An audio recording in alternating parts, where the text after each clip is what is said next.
Good evening.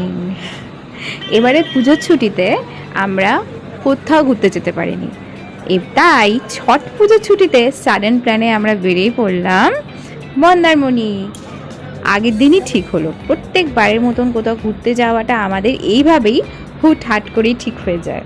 তো মন্দারমণি যাওয়ার ট্রেনের টিকিট তো পাইনি অ্যাজ ইউজুয়াল, মানে আগের দিন তো পাওয়া যাবেই না। তো আমরা ঠিক করলাম বাসে যাব। লাকিলি আমরা বাসে পেয়ে গেলাম। বাসটা তো তোমরা দেখেই বুঝে গেছো, এইটারই একটা ছোট্ট রিভিউ দিচ্ছি বাসটা। বাসটা হচ্ছে কালো সোনা, সবাই অনেকেই জেনে থাকবে। তো এত সুন্দর বাসটা, এই দেখো তোমাদের বাসটা চারদিকটা ঘুরে দেখাচ্ছে, একদম পরিষ্কার পরিচ্ছন্ন। স্লিপার, আমরা স্লিপার বুক করিনি, আমরা 3টে সিটই বুক করেছিলাম, কারণ মাত্র 3.5 থেকে 4 ঘন্টার জার্নির জন্য স্লিপারটা বুক করিনি। তবে বাসটা সত্যি অসাধারণ। ওঠার সাথে সাথেই সবাইকে একটা করে জলের বোতল দেওয়া হয়েছিল।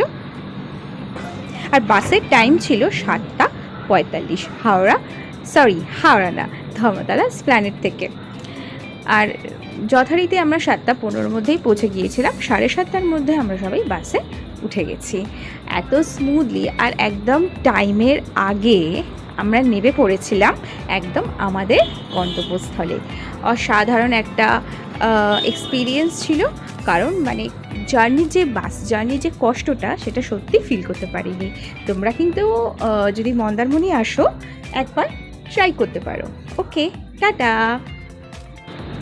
সবাই ভালো থেকো।